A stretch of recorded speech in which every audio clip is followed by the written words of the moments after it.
I wanted to start this afternoon with one line, which we will all know and be familiar with, because it's the first line of Megillat Echa, which we read both last night and today on Tisha B'Av. There's really just one word that I want to spend time thinking about in various ways together with you. So it's the top source over there, Echa Yasheva Badad, Ha'ir Rabati Am, which means, how did it come to pass? How did it happen that the city that was filled with its people became desolate, empty, alone? That word badad is also the source of the word in Hebrew that we use levad, right? When we say somebody's levad, somebody's alone. So there are very many aspects of that I want to think about, right? What does it mean to start the Megillah this way? It's a bit strange when we think about it. Why are we focusing on the city rather than the people? In other words, what's the scene here? So if you were doing the film, right, what would be the opening scene? A desolate city. An empty, ravaged city. Not just any city. This is the capital city. This is the city that is the repository, the treasury of the wisdom, the creativity, the honor, the history, the wealth of the nation of Israel. This is Jerusalem. Till this day, till this very day, it's all about that city, isn't it? So the scene is an empty city. Its people are no longer inhabiting the city. Which begs us to question, well, where are the people? So the image of a city is not just an empty city, there's something terribly missing in the city, and that is what we are meant to envision when we open the Megillah. It's actually a brilliant way to do it. Because what is a capital city if not all of those things that I just mentioned? What is a capital city if it is not the repository of the wisdom, honor, creativity, wealth, wholeness of a people? So the scene Yirmiyahu brilliantly begins is looking at the place that used to house these people, that held these people, that embraced this nation, that was the North Star for this people, empty. So of course, the first thing that one thinks if one sees the city is, where are the people? What's supposed to be there? How is that city meant to be filled? And the fascinating thing is that when the people are spoken of in their wholeness, in their completeness, in their, I will use the word, autonomy, the same word is used. This word badad. Next source, right there, underneath. Right there, that's good. Vayishkon Yisrael, you see it at the top? Vayishkon Yisrael betach badad. Israel, the people, the nation, they settle, they live. Betach, what is betach? Secure. Badad, not alone, autonomous. What is autonomy? Now, I want to run through this with you, looking at not only our nation, but also our lives. We're going to do this dually, okay?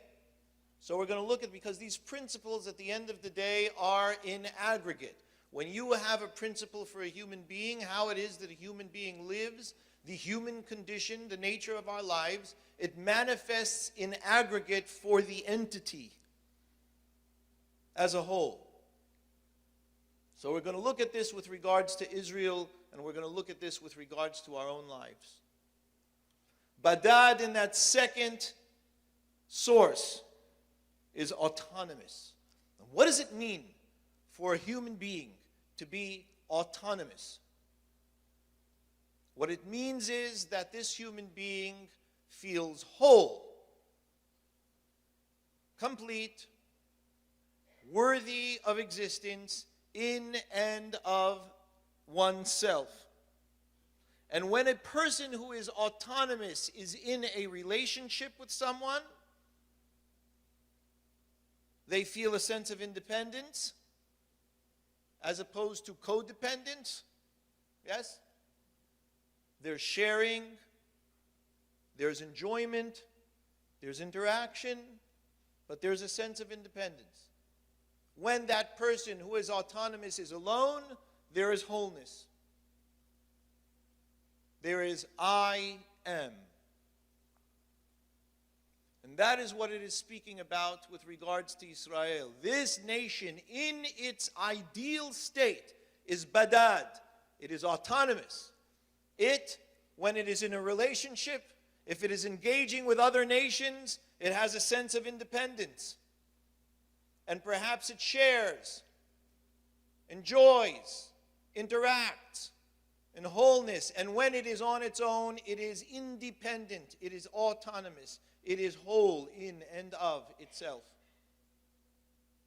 This is the ideal Israel. Even BeAb, who was hired by Balak, which we just recently read, to curse the people. Couldn't curse the people. We're not going to get into a whole BeAb reading, but he couldn't do it. HaKadosh Baruch Hu wouldn't let him. What's the one major thing he says about the people? Uses the word again. Have a look. Vayisa mishalo vayomar. That's BeAb talking. Min aram yanhani Balak melech Moab meharre kedem lechara li Yaakov chazu ama Yisrael. Balak told me to come and to curse Israel. And what does he say? Ma iz'um lo za'am Adonai. How could I curse what God didn't curse? Ki mirosh suri merenu. I see the whole people from the mountaintops. Hin am levadad ishkon. This is a nation that stands alone. It stands on its own, independent and whole. So we have a city, a capital city, that is badad, that is alone. And this is the different colors of the word. Because it could be a word, levad, and we talk about it as being lonely. And it could be a word, badad, and we talk about it as being solitude. Loneliness and solitude are not the same. But they are colors of the concept, yes? So we have a city that is only badad because the inverse, which is the nation that is badad, is no longer in it. And where are they, is the question. So what happens to this nation? This nation is sent away. And they are forced to be able to look at themselves against a foreign backdrop. And that perpetuates. So first, there is a whole element of the nation that leaves their home.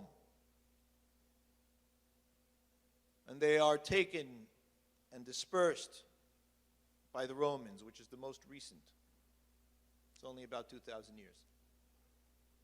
And from there, pockets, bits, elements of the people spread through the world. And we find ourselves more alone than we've ever been. Because even when we were in Egypt, we were one family. We held together. There may have been internal strife, but we were one family. And we went from there into the land. And in that land, we were the United States of Israel. That's what we were meant to be, right?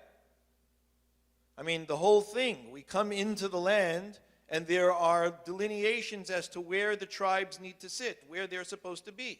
So the tribes maintain their individual integrity, they are Badat, and yet they create a unified union, which is the United States of Israel. And they come together. And who is in charge of them for 380 some odd years? The Chief Justice of the Supreme Court of Israel, the Shofet. That's who's in charge. And the Shofet over that period of time came from any number of the tribes. And there were some really interesting people. I mean, we had some very eccentric judges, Chief Justices. You know, think about Samson, you know. He's Chief Justice of the Supreme Court of Israel in charge of the entire people. Think about Deborah, the prophetess. Chief Justice of the Supreme Court of Israel in charge of all the people. This is a remarkable time, remarkable development, and the people are working on becoming themselves. And if anybody has studied the book of Judges, you know it's a volatile time. For 3 centuries. 3 centuries. It's a volatile time. We're working ourselves out. We're figuring out our identity. And the various modes of identity and how it is that we come together. But here's what happens over time. Not only do we get exiled once and we come back home, but by the final exile it is breaking down. And the reason it's breaking down is because we are being challenged with serious growth. We have to reach levels that we are struggling to be able to reach. A world is changing. The Roman Empire is spreading across the known world. We, Israel, are needing to deal with this. Traditionally, we look at Rome as our twin brother. That's how the Hachamim put them. They say they are the manifestation of Esav. And so it's a struggle of identity with our twin brother. The way that the Hachamim look at it is that essentially it's the West. We've been running with the West for a very, very, very long time. And on the other end of that is Yishmael,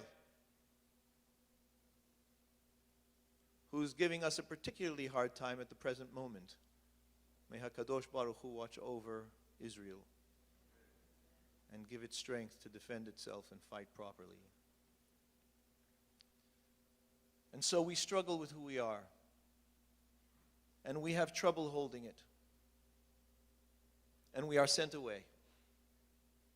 And we are sent away to countries that we have never heard or known, whether it is Poland or Spain or anywhere in between.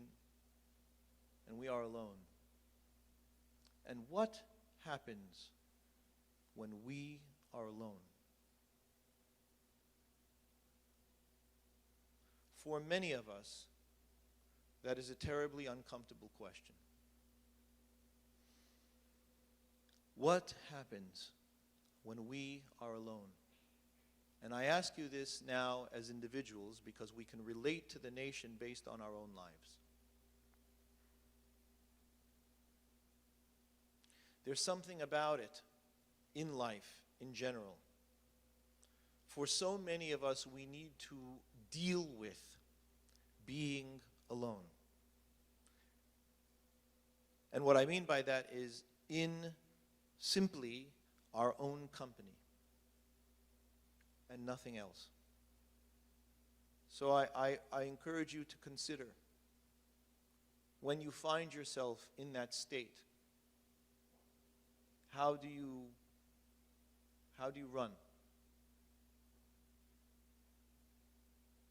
What's happening? Is it with a phone in the hand? Is it with the television on? Is it with music playing? Is it reading something? Or is it just still in the presence of your own company? What is it like to be in the presence of your own company and nothing else? Oftentimes, things come up that we don't volunteer for, or that we don't elect or ask for or invite or question. And even the knowledge of the fact that that might happen is inside of us. And so we often will do whatever it is that we can to distract ourselves or to color that space with something else than just my own company. Unfortunately, or fortunately, in the bigger picture, big things happen in the solitude and the stillness and the nothing else but us place. And I'm going to speak a bit about that, but I want to show you that it does, right? So have a look. Because we will all know that, we look back to our forefathers in order to be able to find the directions for ourselves. If I can have, I think it's number 8, yeah? Or chet, yeah, just there. That's good. So you see in the middle, Bereshit Lamed Bet? That's the famous wrestling match of Yaakov Abinu. You know it, right? When he's got this strange entity, individual, man, angel that comes to wrestle with him. When does it come to wrestle with him? It makes a point of telling us. The Pasuk makes a point of telling us. Vayvater Yaakov levado. Yaakov found himself alone. And of course, it's when Yaakov is alone. Vayabek ish imo. And there was a man. We don't know who the man is. There is a plethora of tradition as to who this might be. The overwhelming and most popular is that it is somehow the spirit, angel, entity that represents his twin brother Esav. And to whatever degree this is important for Yaakov, right? However it is that this entity interacts with Yaakov, that's all coming to a head here. When? When he's alone. It comes up. And it runs all night. And this is put into the story, right? It could have just said that Yaakov was wrestling. No, it had to tell us. This happened when he was levado, badad, alone. Because it was nothing else going on. He forgot his phone across the river. He couldn't get on, there was no service. It was just him. And this is what comes up for him. And he's wrestling with it. He's wrestling with his twin brother. He's wrestling with him and his relationship to his twin brother. He's wrestling. But it's in solitude. And it is a full night. And he doesn't even come out unscathed. But he comes out.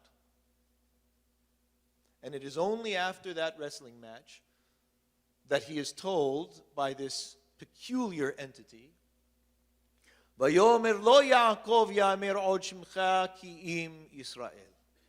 It is then, there, at that juncture, in that place, on his own, in that solitude, that all the stuff comes up for him, that he becomes his greatest expression, which is Israel. Are you with me?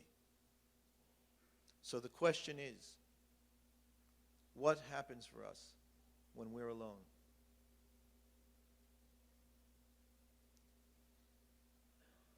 So our people, we're going to answer that question. We're going to look at that question. But what happens to our people? Our people are put into these pockets, right? We're separated. At one time in history, I was fascinated to learn this. I didn't know this. I had gone this year on March of the Living. And I was in Poland, and I was told that in the 19th century, 80% of the world's Jews lived in Greater Poland. I didn't know that. It sounds shocking, but it's true. At the end of the 19th century, 2 million Jews left Poland to settle in Canada and North America. And there were still over 3 million there, which is why, sadly and unfortunately, they built the largest camps there. We were separated. We were left to be on our own. And a whole bunch of stuff came out for us during that time. Different colors of the people started to emerge. Halab, and all of the cities that we've been in, right? So I want to talk a bit about what happens for us and some of the elements that we experience in terms of ourselves that come out when we're alone. And we'll come back to the people, the nation. So I want to think about this with you. I want to consider the fact that we, each individual, we are complex beings. Human beings are complex, which means that we're not simple. There are many parts to us. There are many parts to us. And that's something that's uncomfortable for us sometimes to think about, even though we talk about it all the time. We use it in our language, but we don't necessarily relate to ourselves this way. So we will say something like, for example, part of me feels, part of me feels, right? Is this just me? Am I the only one in the, right? This is not schizophrenia. I mean, this is not, I'm talking about just how our minds work. We'll say, like, I'm not myself today. Who are you? What does that even mean? But when we say things like this, what we are identifying is the reality that we are not simple people. We are complex entities. There are many aspects to ourselves, oftentimes aspects that are in conflict with one another. We have struggles, do we not? With various elements of our own selves. And there are parts of ourselves that we are comfortable sharing in broader company. And there are parts of ourselves that maybe when we were very young, we brought out into broader company and found that it was not as welcomed as we might have hoped. Are you with me? What do we do to those parts? We don't even think about it. But what we do, what we tend to do with those parts that for whatever reason were either shamed, rejected, unloved, beaten, abused. I'm sorry for the strong words, but it's Tisha B'Av, so you'll allow me. What do we do with those parts? We sequester them. We exile them. And the amazing thing is that we have the capacity to do this because we are made of parts. And we will try to run with the other parts that are functional or that are accepted or that I'm comfortable presenting, and the parts that I'm not comfortable, I exile. Dungeons, back rooms. The problem is that as long as we are alive, the parts that we wish to exile do not go away. And the reason is very simple. Because HaKadosh Baruch Hu created us in our entirety.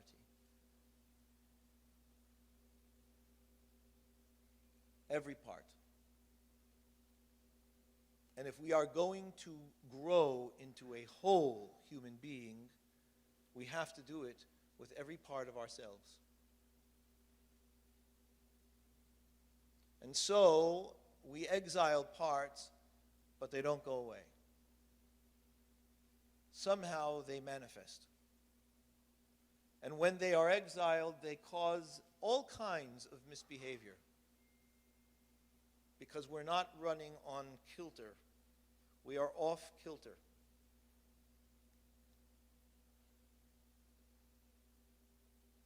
And so we do things that aren't quite right. And because of that, we don't like to be alone.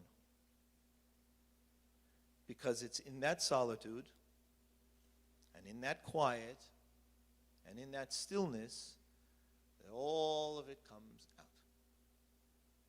Now, I want to be clear. I'm not saying that this is everybody. It's everybody else, not us. Right? That's why we can talk about it, because it's them, it's not us.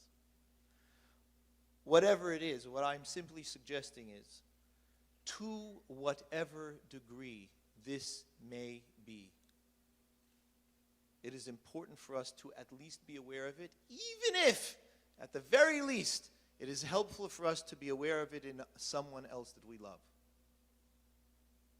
if not ourselves. But if we want to be truly honest, we want to get down to the grit, every one of us, on one level or another, in some way or other, deals with this principle. And that is why it is manifest in our forefather. That is why we are told, and Yaakov found himself alone. And all of a sudden this Ish comes up out of nowhere and is wrestling with him all night. And it is only in the triumph of that, in where they actually end peacefully. Isn't that funny? Did you ever notice that in this story? It's not like all of a sudden one breaks out and runs away. No, at the end they're like having coffee in the morning.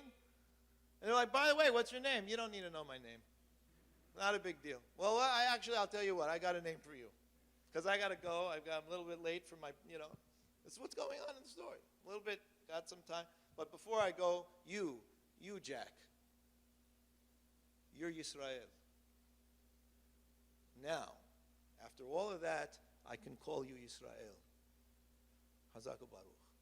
See you later. And this is something that, because the forefather went through it, is saying to us, somehow, some way, in whatever manner it manifests in our lives, this is for us. So I ask again, what happens for you when you are alone? And I ask you that question today, because today the Hachamim impose aloneness on us. We're not allowed to say hello to each other until Hatzot. You don't greet each other until Hatzot. Stay back. Stay here. Not there. The way that we start the fast under normal years, right, to Bobby's great dismay, is when it's not a Sunday or a Shabbat, is we begin with a meal that we eat alone, on the floor, by ourselves. That's how we start the day. And that, for all intents and purposes, is how we run the day until at least Hatzot, when we can get back on chairs again and allow ourselves to interact subtly again. Why? Because there is something to be said for being able to quiet the volume and just be who you are by yourself and sense what comes up. And for many of us, it takes courage to do that. So we try everything we can that'll fill in the quiet and silence. So our people was away and on their own for a very long time. And you know what's happening now? What's happening now is one of the greatest miracles, if not, in my opinion, the greatest miracle that our people has ever seen. All of the parts are coming together again. We're watching it in the state of Israel. All of the parts. You want to see a full selection of the Jewish people, you go to Israel. And every kind of Jew is there. I mean, every kind. And the ones that are not living there, they visit.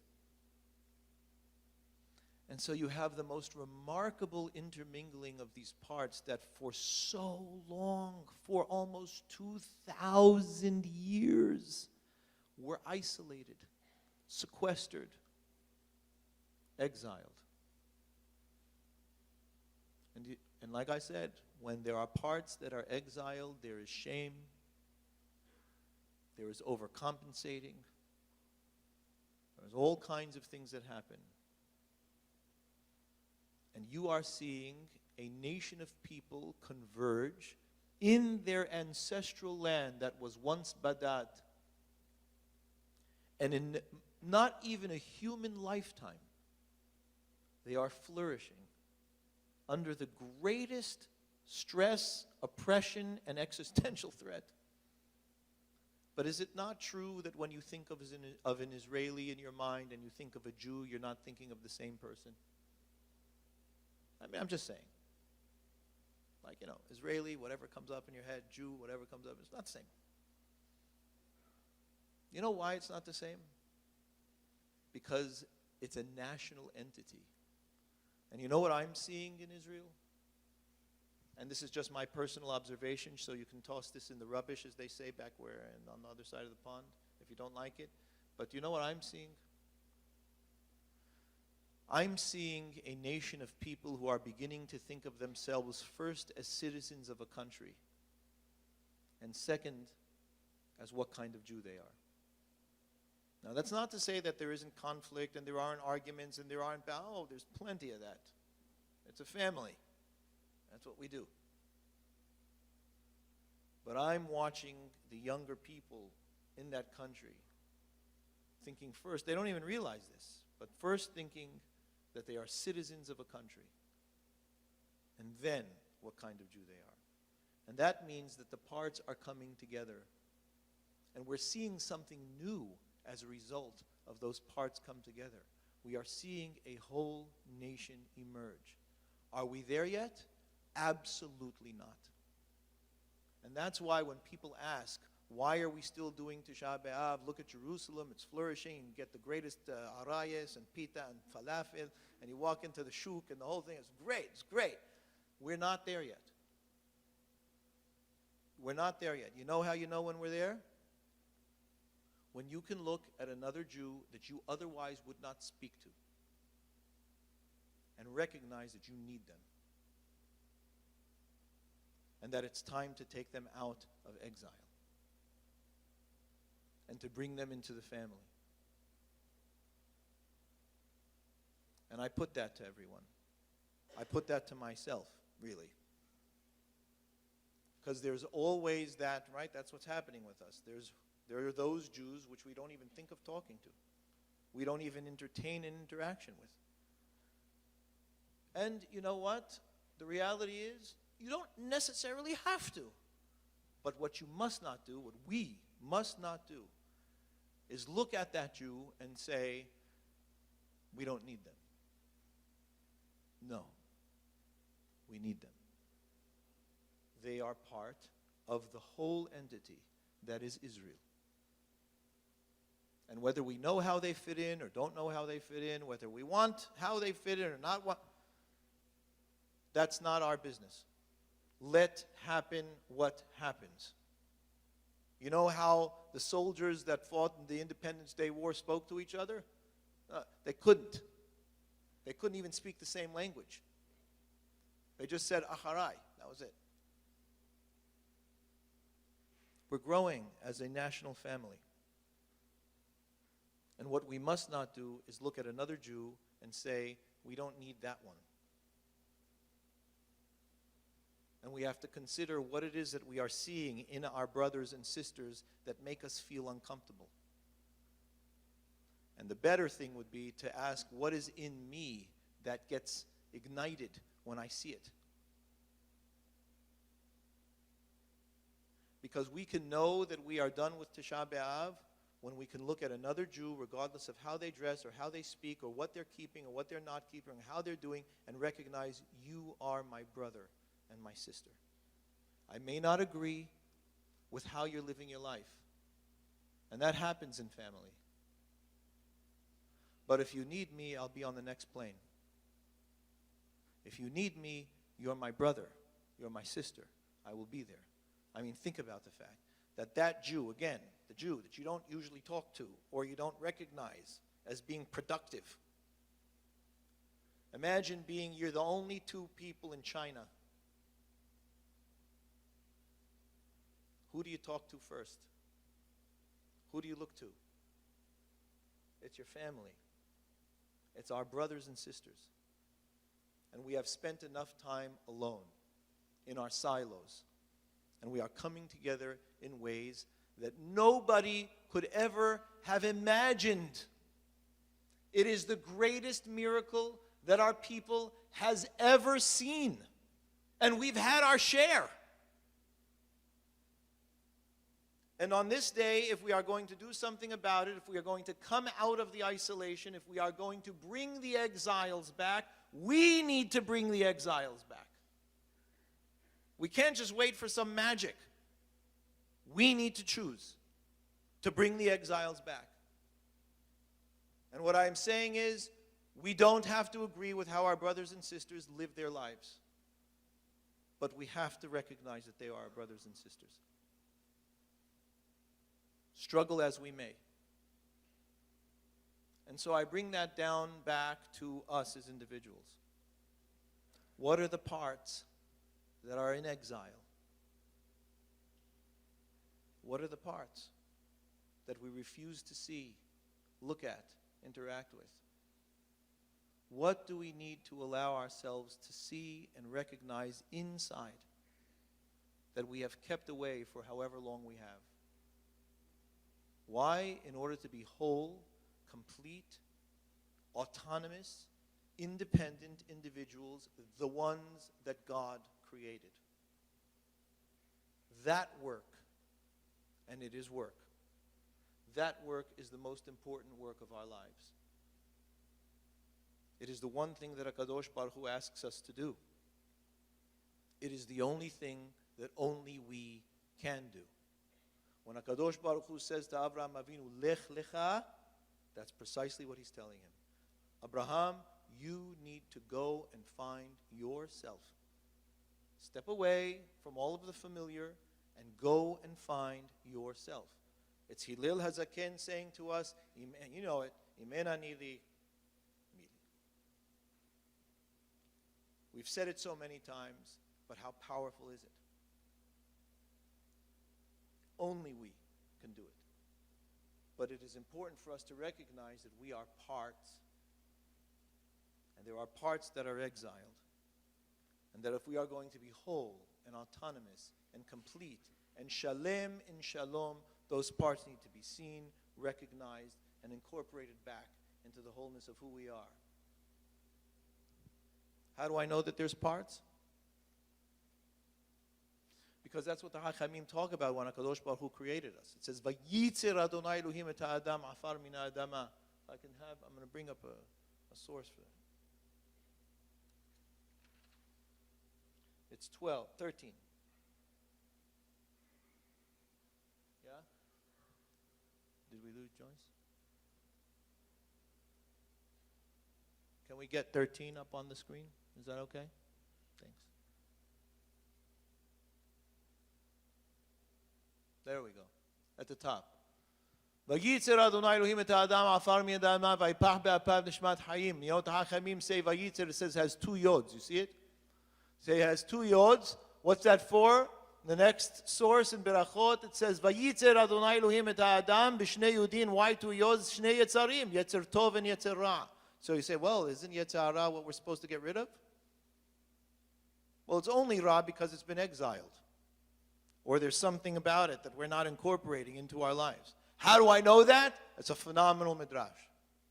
The Hachamim say that even the Yetzer Hara needs to be able to find its place within us and become whole. How do I see? Because it says, Ve'ahavta at the bottom, Ve'ahavta et Adonai Elohecha b'chol levavecha v'chol nafshecha v'chol meodecha. And you are to love the Lord your God with all your heart, all your soul, all your might, b'chol levavecha, with all your heart, really means your heart. And how do the Hachamim understand that?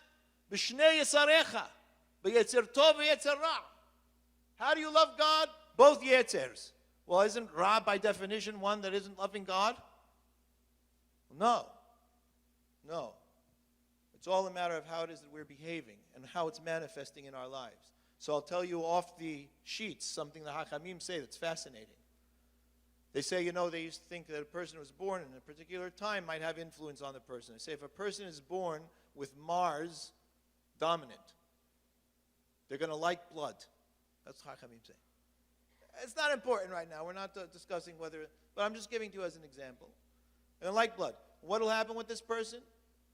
He will either be a murderer, or a shochet, or a mohel. I mention that only to express the idea that raw drives, personal or aspects of personality, all depend on what it is that we do with them.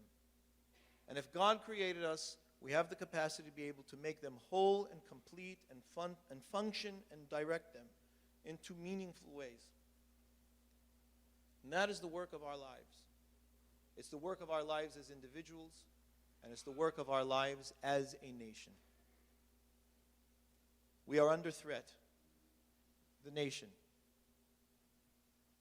It is essential that we remember this, because it is only as a whole and complete nation that we will be able to be truly autonomous and independent in this world. And it is only as a whole and complete human being that we will be able to be autonomous and successful as a whole in this world. And so the quiet times, the silent times, those are precious moments. Harambam calls those times Zmanim Yikarim, precious moments. Don't be afraid of them.